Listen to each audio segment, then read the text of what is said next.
Hello, welcome back to BSLIVE. In this episode, I'm gonna be using this another BS doodle technique using geometry nodes and the inflate technique to create kind of like a monster insect kind of thing.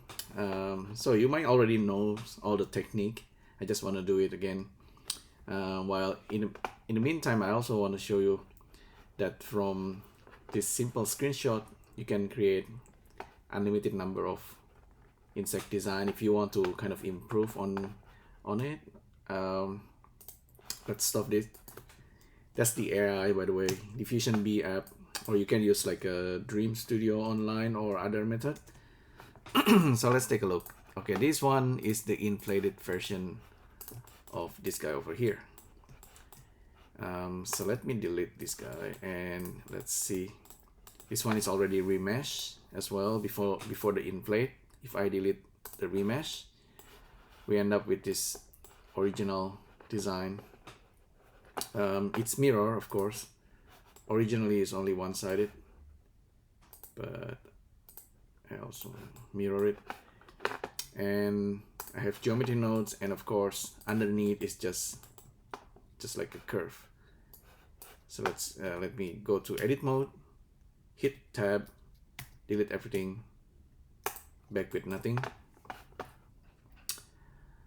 I can switch to draw mode and start drawing like that.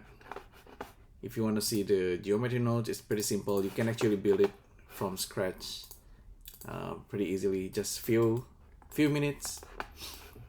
So it just takes a curve and then convert the curve into points and set the point radius. You actually don't need to set the point radius. Randomize the position of points using Voronoi, and then use point to volume to mesh to create mesh like this that's based on a curve. So let me delete everything again. If you want to draw like a bug, oh, by the way, I also turn on this snapping to surface. So if you're drawing a bug, imagine like an insect,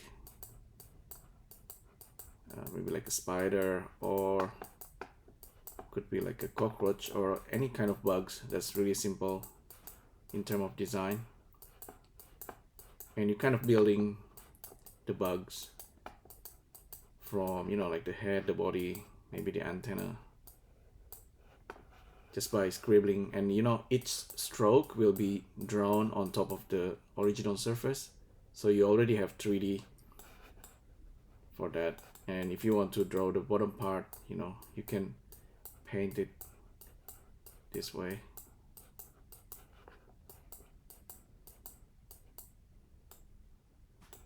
It should be drawn on top of the original surface. And let's actually draw the wing, actually, or maybe just draw the legs first.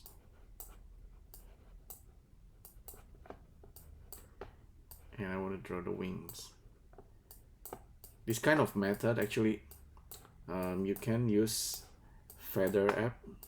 Feather app is actually very similar to this, kind of like drawing with using stroke.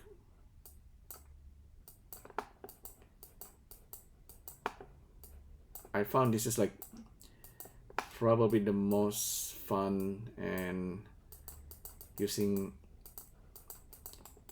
it requires less of the brain processing power. So it would be nice to be able to control the stroke after the fact. You probably can by selecting, if I draw the curve like this, for example, for the wing,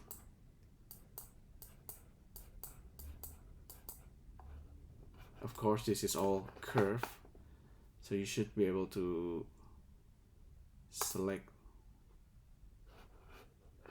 by stroke. Oh, usually I know there's a way to do it, but usually I just select some points and then Control L or something. So I can select the curve, and so I can rotate it. So grab and rotate. And you know the result will be a bunch of points that's gonna be converted into volume and volume to mesh. I believe we should, yeah, actually I just put it here. Maybe I should turn on bisect. And if you want to continue, go back to edit mode, continue drawing. It's the bottom part. If you really want to get into the details, you can of course use the sculpt mode here, but you probably don't need to do that.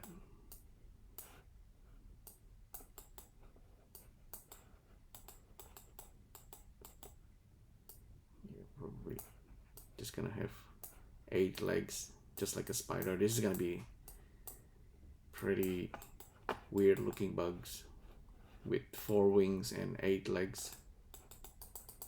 But that's okay. It's okay. So once you're done with this, you can duplicate it, hide the original, just remesh.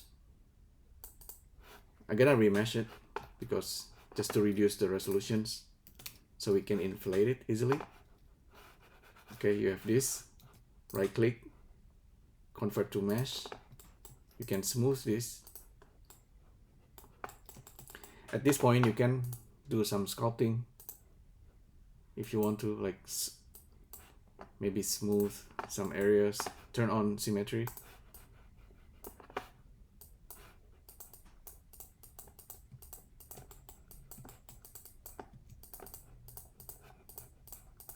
You can smooth, you can inflate, because this kind of like a fantasy looking bugs, you can pretty much do anything. If you want the easy method to make this look a little bit more realistic, sculpt, cloth filter or mesh filter, which one you like. Cloth filter, inflate, and then just drag, and then do it to the opposite ways. You know, we are creating like a kind of like a really dark looking insect. You can also use mesh filter and inflate that way. Mesh filter and inflate is a little bit faster. You can go the opposite way. You get this kind of Voronoi look. You can inflate, kind of like bubbly look, not too much, just a little bit.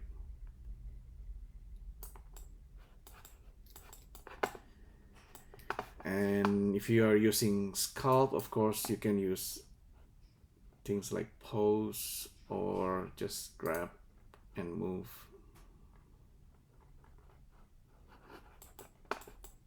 Move things around.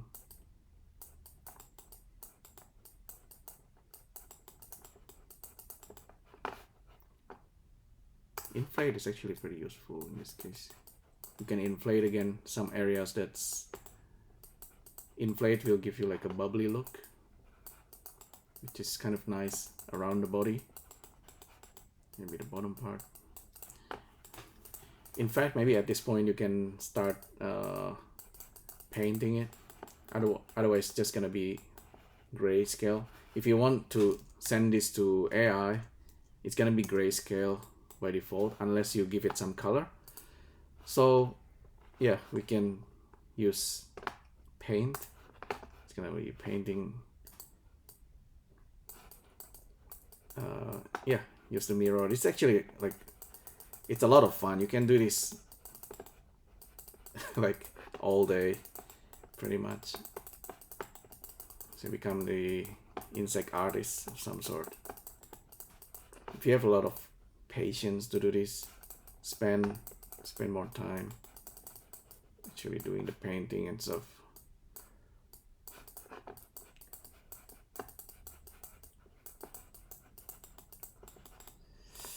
Yeah, maybe. So because the result will be already 3D, so you don't, I mean, you can send this to AI just to give it maybe like how it looks from different angle and different render and some different imagination, or ask the AI to make like thousands variations, and then you can kind of, okay, yeah, I quite like that, and so I want to start from scratch. Just gonna redo this, for example, if you want to do that. Otherwise, just maybe just your creation here is already enough.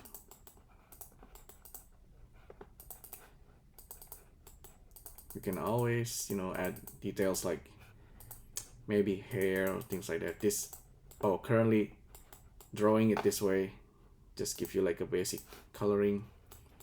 If you want to have more details, feel free to do that yourself. Let's see, cavity already turned on. You can use shadow, or just leave it like that, or use material, different material, matte cap.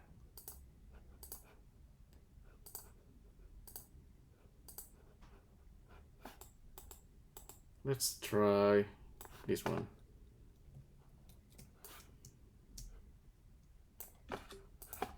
It's pretty colorful. Okay, I like this one actually. Clear image. Click to add input image. It's our new bug. Generate insect, hyper realistic, highly detailed, intricate, decorative. You can perhaps use Safari. Just go to Lexica and then find more inspirations. You know how it Insect,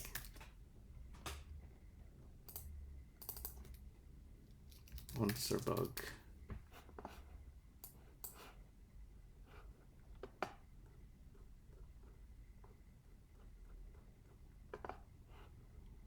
The cyberpunk, oh, steampunk always kind of work.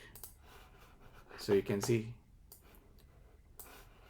3D model usually, I mean, without the proper detailing, always look like 3D. But if you use AI, it's kind of turning it back into 2D, which is a good thing. I mean, it's rendered nicely. I mean, compared to this basic 3D. Yeah, see, it's very imaginative. In fact, kind of back and forth until you find the design you like, and then you might actually do a repainting this way.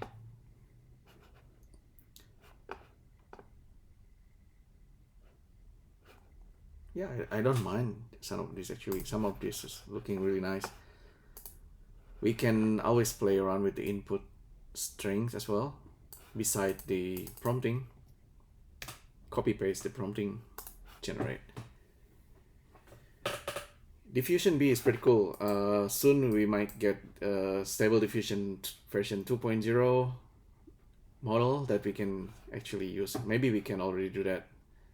It gives you higher resolutions, so you can do in painting.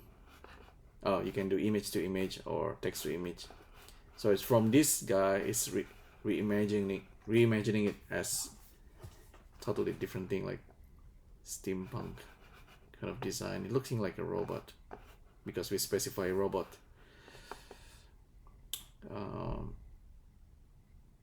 Let's see if we stop that. Steampunk insect bug 3D model. Let's increase this so it's closer to our design.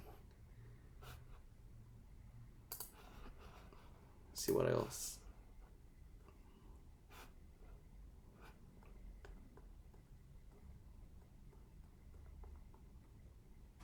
This one, like simpler model. more like stylized. Actually, this is nice. Maggot, Digimon, Yu-Gi-Oh creature, Shantan. Yeah, Shantan. I remember some of his work. It's not bad. This is not bad. Still preserving some of the color. And once you're happy with this, you can actually remove the background, just turning it into like a cutout. This is not bad. Just try one more thing.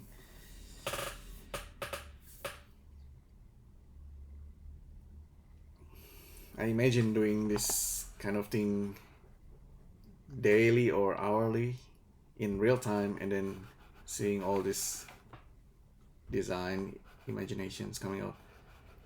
Oh yeah, it's like totally like Digimon.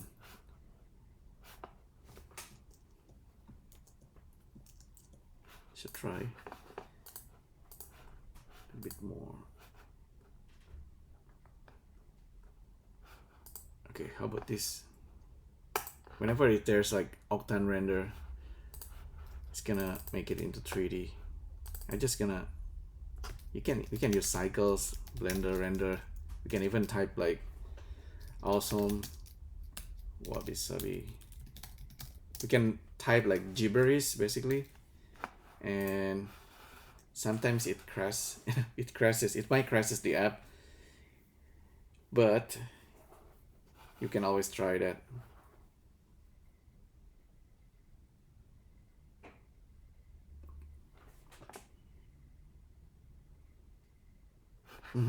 Yeah, it's a little bit almost too random.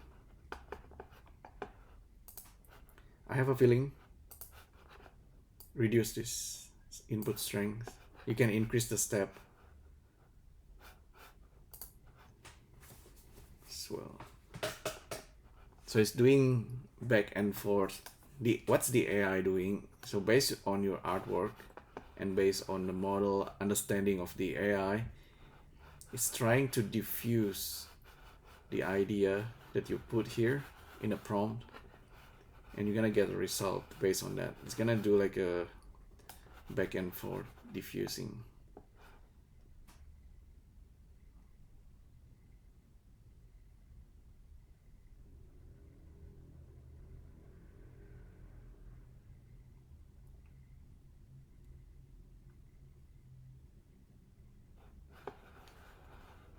This one is really more stylized, but it's not bad.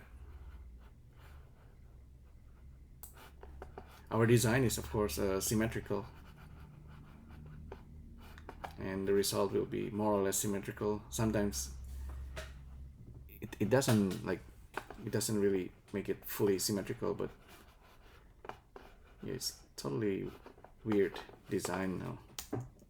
I feel like probably need to do it one more time. This one is really cool. Madagascar cockroach, wow. Steampunk robot, Madagascar cockroach, 3D model, Unreal Engine. Realistic render to 8K micro detail. Wow. With a styling by artgerm, wlop, tomasz, alen, kopera. Wow. Who are those people? No, I mean, they are famous artists, of course, digital artists. It's making it more like a robot, which is not bad. It's colorful as well.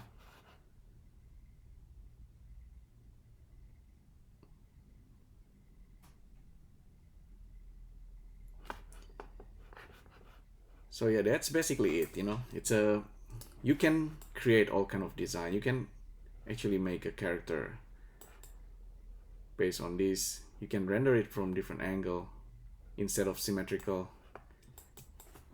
If it doesn't look good from an angle, you might want to add bones and rig the design and things like that. It's just extra details, of course, extra effort on your side as an artist. This one is totally different from this guy, so maybe increase this as well. But yeah, it's the process. I really like the process and try to understand the technique a little bit. I think at the end of the day, it's really up to your own judgment as an artist, whether how you want to push your original design, and look at all these concepts, and whether you want to kind of make it like that, or you are happy with your design here over here and just continue sculpting it properly. It's not that this is not proper. You can always smooth and sculpt, add more details, smooth some areas maybe, and then paint it properly, or adding proper texture, because this paint is really basic. It doesn't have any texture, but if you start adding PBR texture, and yeah, you might get a better design. And also, if it's too flat, you can always use the easy tool like grab or pose.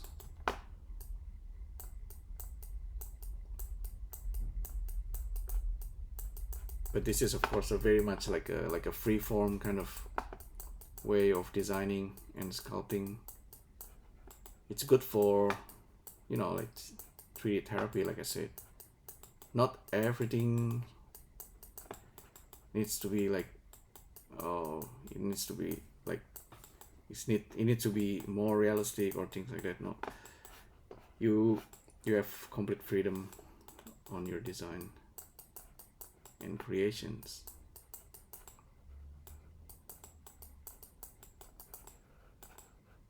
I don't know, maybe print this out or export it as AR. You can always export it as AR. Yeah, so that's pretty much it. Hopefully you find this useful. Thanks again for tuning in, and I'll see you next time. Thank you.